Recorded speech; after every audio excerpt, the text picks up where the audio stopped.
Thanks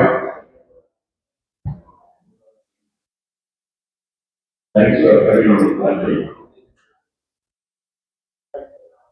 As you know, this is a series of 75 talks in connection with the 75th Amrutotsava.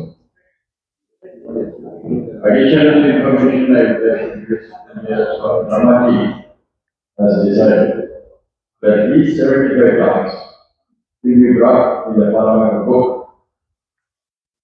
to enable this collection of these talks, we will be forming one exclusive group of 75 speakers only. That group, there will be no forwarding, including spiritual messages. Only one will be sending to that group your name, your score, topic, and date.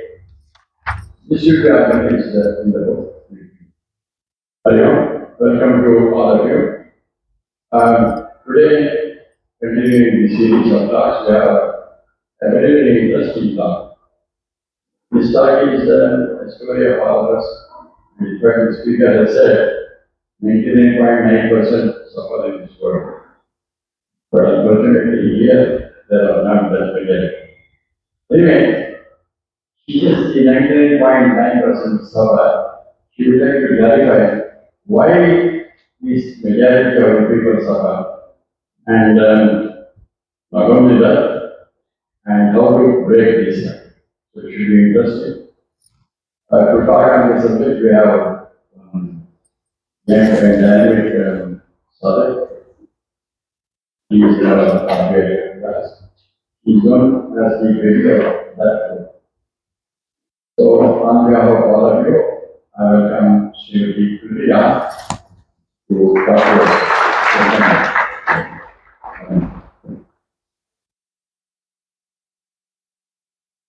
Hari Om.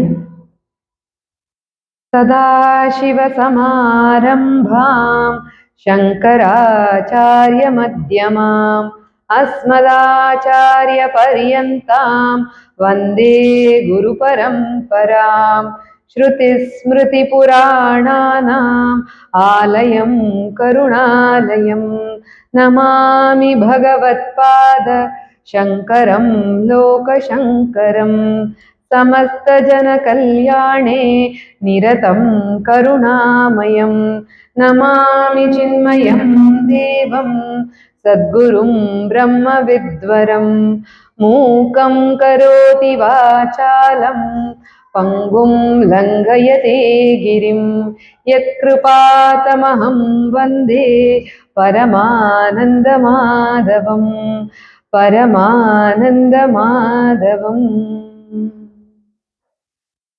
My salutations to our Guru Parampara, right from Sadashiva, Narayana, to Shri Shankara, to our Pujya Guruji, Gurudev, Swami Chinmayanandji, Guruji Tejomayanandji, Mukhya Swamiji, Swarupanandji, to our Karnataka Chief Head, Swami Brahmaji, and to Swami Kritatmanandji. And to my Guru, Sri Sheshadriji, so who is, and Lalitama, who is behind me with all guidance, support, encouragement, and because of that I am here. So it is not that I am doing any speech, I am just a nimitta matram. So through me, Krishna's knowledge, I am doing a loud reflection, and all of us are taking part of this loud reflection. And it is because of like my Guru Sri Sheshadriji, that his guidance is whatever is coming out of me is just him. So that's what I would say today. With this humble pranams to him, I would like to start. So my topic is why 99.9% suffer and how to break free. So when I say about that, we should first quickly and honestly think that everyone we meet is struggling, everyone we meet is suffering, not always with visible problems, but with inner restlessness or dissatisfaction or emptiness, just emptiness. So this is why I call 99.99% suffer. People try to fill this gap by achievements, by relationships, by travel, by entertainment, but yet the gap returns. Why? This is because the mind is looking outward for the peace, happiness, whereas it is all inward. So the Bhagavad Gita in chapter 6, verses 24 to 28 gives a clear step-by-step method about how to end this suffering, not temporarily but permanently. Let us all get into the topic and drench in Lord Krishna's blessings on how to break free this suffering. Shloka 24 सङ्कल्पप्रभवान् कामांस् त्यक्त्वा सर्वान् शेषतः मनसैवेन्द्रियग्रामं विनियम्य समन्ततः Kaman, all the desires. So how do they arise?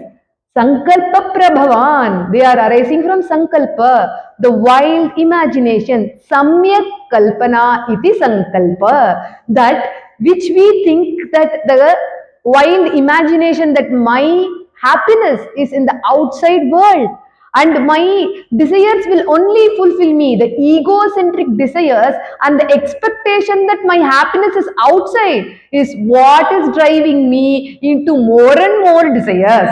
So what here Bhagavan says is like the desires is like a spark.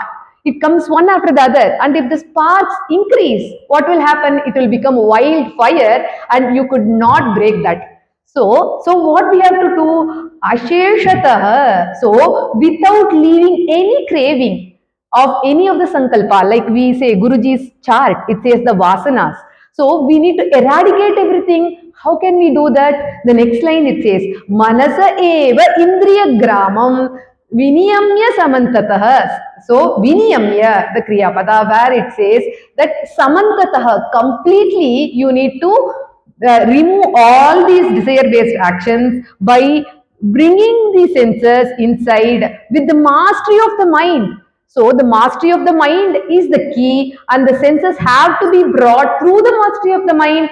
We all know the charioteer example, where the charioteer has the horses, 5 horses with him, and the 5 horses, if they start to go in different directions, what would happen?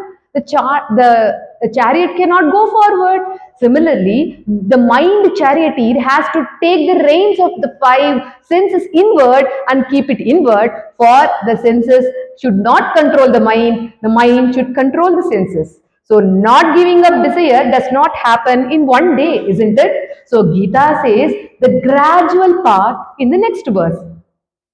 शनैः शनैरुपरमेत् बुद्ध्या धृतिगृहीतया आत्मसंस्थं मनः कृत्वा न किञ्चिदपि चिन्तयेत्. Okay, so shanaihi uparamet. How? Buddhya dhriti grihitaya. Buddhya, through the mind, through the intellect. So dhriti grihitaya, that is the key. So we need to have the determination that my buddhi will help my mind to come inward. How is that possible? We all know. We have studied Tattva Bodha through Viveka and Vairagya. So the right discriminative knowledge that what is permanent and what is impermanent, that alone is not enough. We all know whoever are here. But the Vairagya, the detachment act is very important. Vivekajanya Vairagya will induce the buddhi to bring the manas inward. The manas, he will control the senses automatically. So, shanaihi, which is the key. Slowly and steadily. If we try to do it in one go or within some 1 week, like these days crash courses come on so many different upasanas, that would not happen.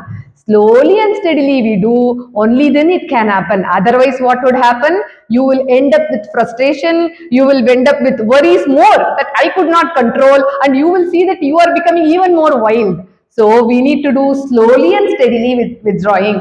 But is that enough? No. The second line says, Atma samstham manakritva. The mind has to be brought inside into yourself and fix your mind in the self, the Hridaya Guha, where you have your own Atma. There you need to fix.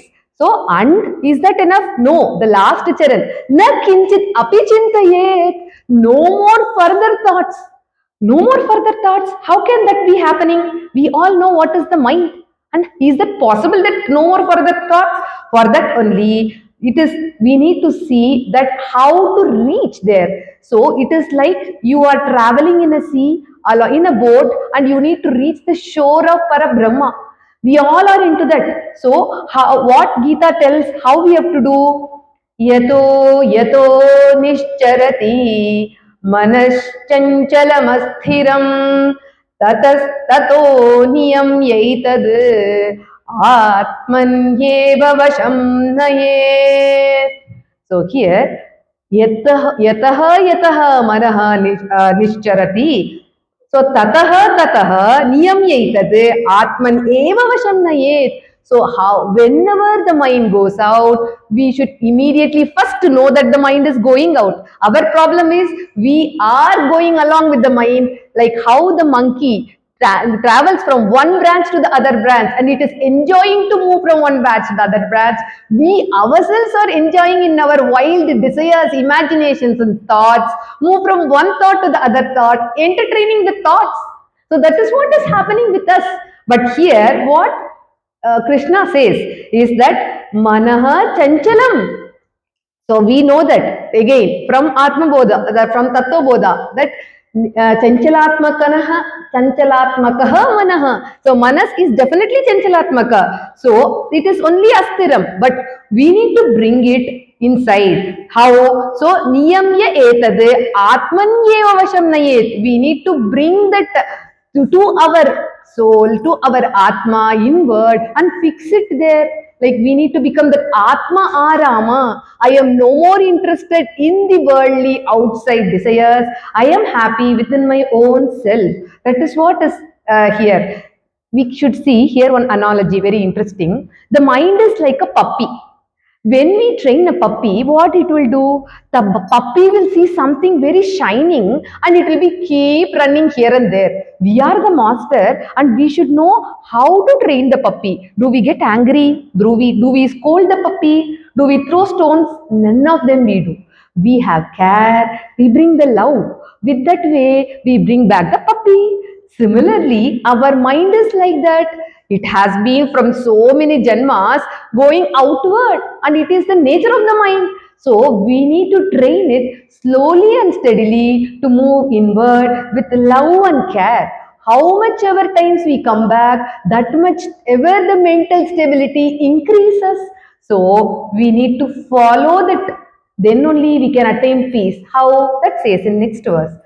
प्रशान्तमनसं ह्येनं योगिनं सुखमुत्तमम् उपैति शान्तरजसं ब्रह्मभूतमकल्मषम्. So here you could see there is a new word, yoginam sukhamuttamam. So once you have controlled the senses through the mind is controlled to the buddhi, and buddhi is fixed on the self inward, and you are happy. If at all the mind goes, you bring it back and again fix it on the self. And the buddhi has got firm abidance and so much happy inward that you have become a yogi by now. And in Shloka 27, you would achieve that Uttamam Sukham Upaiti. So it is not the Koshananda Sukha anymore. I am beautiful. I have a strong body. Annamaya Kosha. Oh, I am so strong. I can run. I can do this. All this is Pranamaya Kosha. I can control my thirst. I can control my hunger. Pranamaya Kosha. Or I can bring my emotions into my control. Manomaya Kosha. Or I can say that my opinions are achieved. I am this head, that head. Vijnanamaya Kosha. Or I will just be happy in my satisfying my vasanas. Anandamaya Kosha. So each one bring you one external entity or the quality for you to become happy. But here we can see that the yogi, whoever has achieved and come to the 27th verse, is attaining Uttamam Sukham just by staying inward. He is no more wanting any more Koshananda. That is so beautiful. And what does he has achieved? Prashantamanasam Hiyenam. That peace in the mind is only what is he achieving, which is why we are all coming to the study group. We are trying to seek that happiness. We are trying to seek that peace. Here he has attained already. And Shantarajasam, how you can attain that?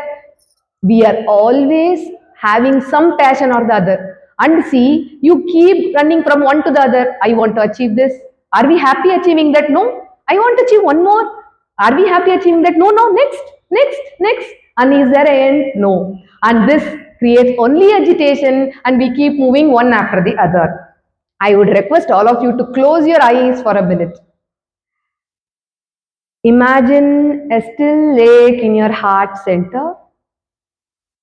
In the still lake, can you see the perfect reflection of the sky, the perfect reflection of the clouds, the perfect reflection of the sun? Now slowly and gently bring up waves in the lake. You see that the clouds are getting distorted, the sunlight is getting distorted. So what does it happen? The reflection is no more the old perfect reflection. So the restlessness and the craving in our mind brings this only, and that waves in the mind, the vikalpa, whatever is happening, because of which we are not able to bring that reflection of our Paramatma, Parabrahma inside. So the joy of the self shines only when the mind is undistorted. Gently open your eyes. So the joy does not depend on any situation. The joy is always there as a constant presence inside you. Like how we have heard from Swamiji that in the sea there is top of the sea, there is bottom of the sea. Top of the sea always has agitations, but when you slowly go into the bottom of the sea, there are no more agitations. So, like that, in the top of the mind, we have definitely the agitations. Slowly and gently, when we reach the bottom of the mind, what will happen? Akalmasham, no more agitations. What is the kalmasham? Kama, Krodha, Lobha, Moha, Mada Matsariya, Ragadvesha. But when we go to the deeper mind, which is not even a mind, absence of the mind, you go to the self, there is no more ragadvesha. Then what else finally is achieved? Yunjan evam sadatmanam yogi vigata kalmashaha. Sorry. Sukhena brahma samsparsham atyantam sukhamashnute. Sorry.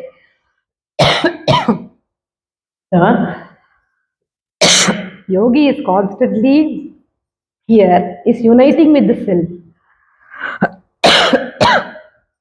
He is,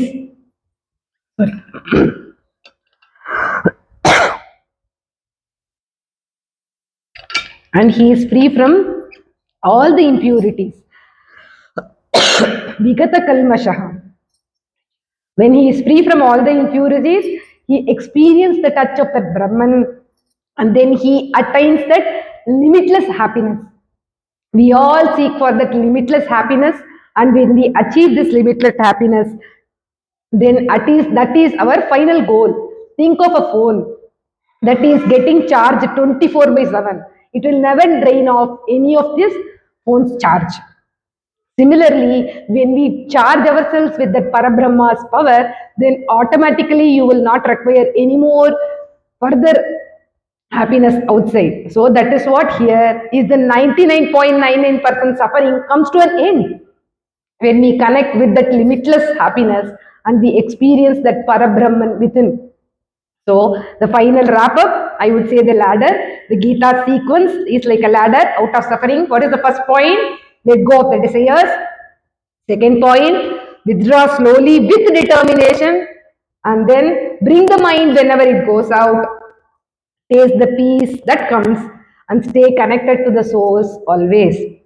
When followed this path, which is given by Lord Krishna, instead of chasing the unwanted, unnecessary shadows, we will be living in the light of our own happiness. And from restlessness and searching the happiness outside, we will move into an unshakable fulfillment and faith. Thank you. Hari Om.